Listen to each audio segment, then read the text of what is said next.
अब आइए हम लोग उसी विसर्जनीय से स से संबंधित जो उसके अपवाद सूत्र हैं और देखते हैं।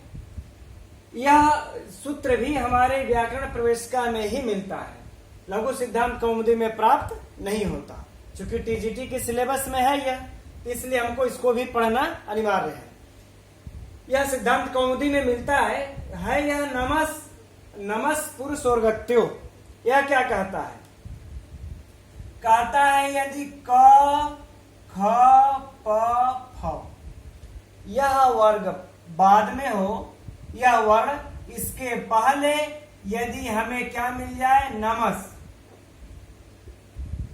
और पुरस, ठीक, और यह गति संज्ञक हो।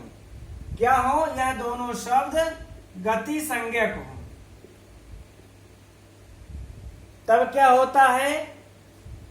इसके विसर्ग को सकार आदेश हो जाता है ना? सकार आदेश होता है, ठीक। अगर नमस और पूरस के परे क ख प फ मिलते हैं तो इसके पूर्व ये जो अगर गति संज्ञक होंगे तो इनके जो विसर्ग होगा उनको सकार आदेश हो जाता है। आइए इस तरह से उदाहरण इसका हम लोग देखेंगे तो और स्पष्ट आप लोगों को हो जाएगा। हमने पहले ही कहा था मित्रों कि विसर्जनीय से सह सूत्र है तो आसान, लेकिन अगर आप पूरा पढ़े रहेंगे तभी समझ में आएगा। देखिए इसका हम लोग सिद्धि करते हैं। नमस्करोति, इसके जो रूप बनते हैं देखिए 3 बनते हैं। एक तो बनता है नमस्करोति, एक बनता है नमः करोति, और एक बनेगा आपको जिह्वा मूली करके नमः करोति। यह 3 रूप बनते हैं, ठीक। अब ये तीनों कैसे सिद्ध होगा आइए पढ़ा जाए। पहले बनेगा नमस धन करोति, ठीक। इस नमस में स को रू हो जाएगा। किस सूत्र से रू होगा? आप लोग समझते होंगे, स सजुसो रू। स सजुसो रू से इसका क्या हो गया? इसको रुत्व हो जाएगा। हमको बार बार यह भी ध्यान देना है कौन सा सूत्र त्रिपादी का है तो सपादी का है, किस क्रम पर है। खैर चलिए उसके लिए हम अलग से वीडियो हम बना करके डालेंगे, ठीक। अब इसको हम क्या करेंगे? र को पे ऊ का उपदेश अनुनासिक इससे संज्ञा होकर के लोप हो जाएगा, बचेगा र। अब र को क्या हो जाएगा? विसर्ग। किस सूत्र से विसर्ग होगा आप लोग समझ सकते हैं? खरवसानेयों से, है ना? खरवसानेयों विसर्जनीय से इसको क्या हो जाएगा? विसर्ग आदेश हो जाएगा, ठीक। अब विसर्ग हो जाने के बाद क्या होगा? इसकी देखिए गति संज्ञा हो जाती है। उसके लिए आता है जब इसकी गति संज्ञा होगी नमा की, इसके लिए सूत्र है साक्षात प्रभृतिनी च। साक्षात प्रभृतिनी च, यह सूत्र हमारा क्या करता है? गति संज्ञा करता है।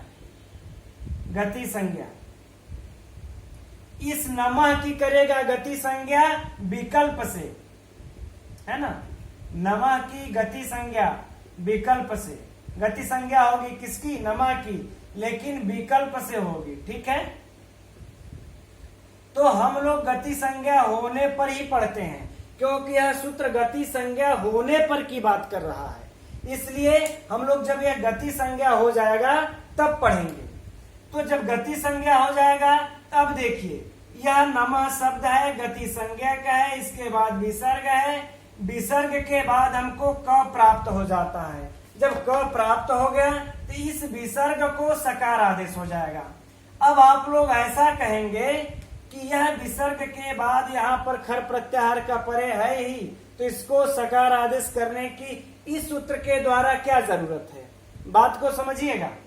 जैसे हमारा जो विसर्जनीय सूत्र है, विसर्जनीय से सा जो सूत्र है हमारा, यह क्या करता है कि विसर्ग के परे कोई खर प्रत्याहार का वर्ण हो तो इस विसर्ग को सकार आदेश कर देता है।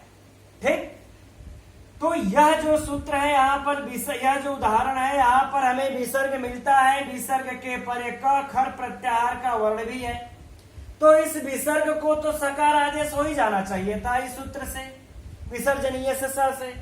फिर इस सूत्र को क्यों लाया गया पुनः सकार आदेश करने के लिए? तो देखिए अब यहाँ पर इस विसर्जनीय से स का अपवाद सूत्र है कुप्पो कपौच, कुप्पो कपौच। तो यह कुप्पो कपौच सीधे कहता है विसर्ग के बाद यदि क ख प फ आता है तो इस विसर्ग को या तो विसर्ग ही रहेगा या तो जीवा मूली हो जाएगा। इसका यह निषेध कर देता है, इसका यह क्या कर देता है, निषेध।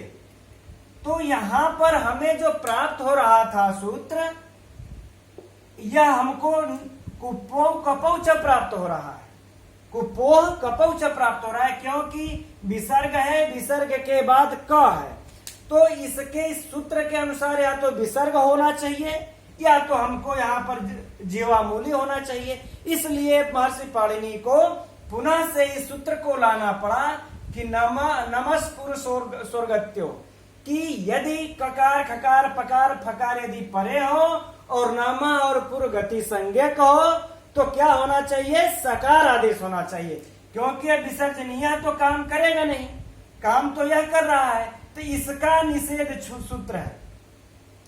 यह नमस्पुर स्वर्गत्यो जो है यह कुप्पो कपौ का है निषेध सूत्र, अपवाद जिसको कहले। ठीक, यह नमस्पुर। अब बातें समझ में आ गई।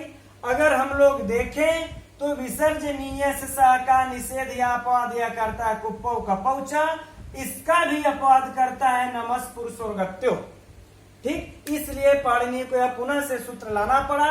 अब देखिए, अब जब इसको ला करके जब सकार यहां पर आदेश कर देंगे तो क्या हो जाएगा, नमस्धन करोति।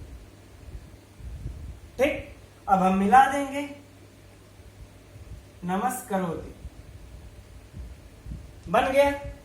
लेकिन यह कब बनेगा, जब इस नमः की गति संज्ञा होने पर, है ना, गति संज्ञा या गति संज्ञक होने पर।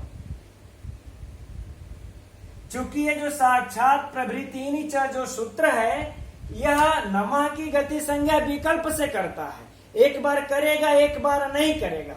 जब यह कर देगा गति संज्ञा तो गति संज्ञा प्रवृत्त होने पर ही यह नमस्पुर स्वर्गत्यो सूत्र प्रवृत्त होगा। यदि यह गति संज्ञा नहीं होगा तो फिर यह सूत्र प्रवृत्त नहीं होगा।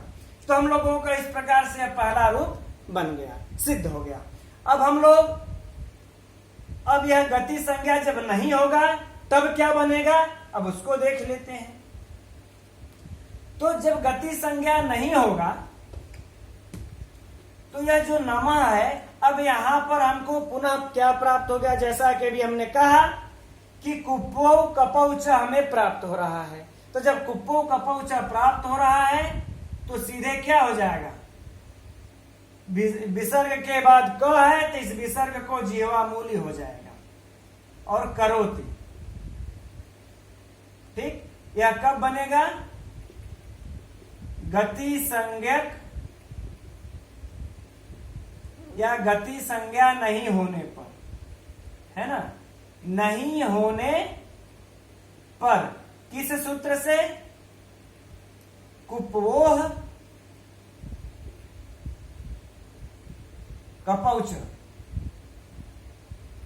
ठीक है, कुप्पोह कपौच सूत्र से बन गया।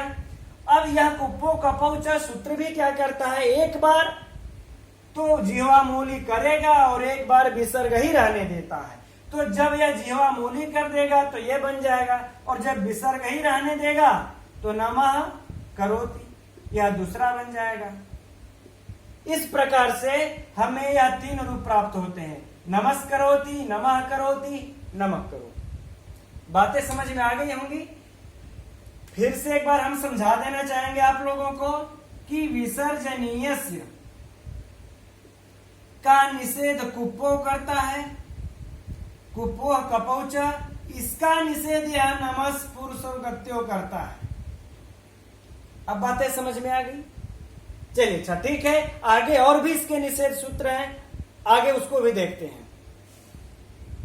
लेकिन उससे पहले इसका दूसरा उदाहरण भी हम लोग देख लेते हैं, पुरस्करोति।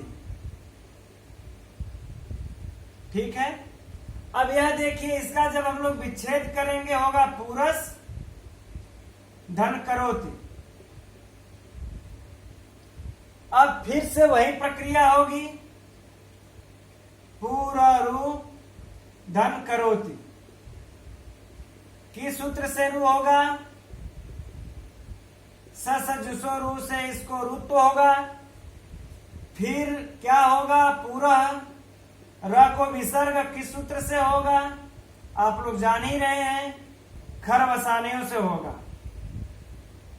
ठीक, अब इस विसर्ग को, यह पूरा जो शब्द है पूर्वव्ययम, पूर्वव्ययम यह सूत्र है, इससे क्या करता है कि इसकी जिस प्रकार से नमः की विकल्प से गति संज्ञा हो रही थी, लेकिन इसका पूर्वव्ययम सूत्र से क्या होगा? नित्य गति संज्ञा हो जाएगी,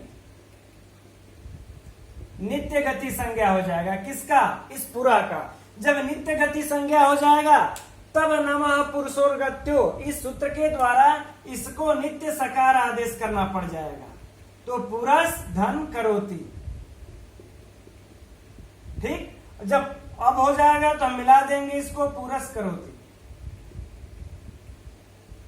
ठीक है मित्रों, यही अब इसकी नित्य गति संज्ञा यदि नहीं होती, विकल्प से होती, तो एक बार हमको यहाँ पर पुनः कुप्पो कपौचा लाना पड़ता। लेकिन इसकी पूर्वव्ययम से नित्य गति संज्ञा हो गई, जिसके कारण से हमें इसको एक ही बार में एक इसका रूप बनता है पुरस करोति। ठीक है मित्रों, आगे अब और भी इसके अपवाद सूत्र को देखते हैं।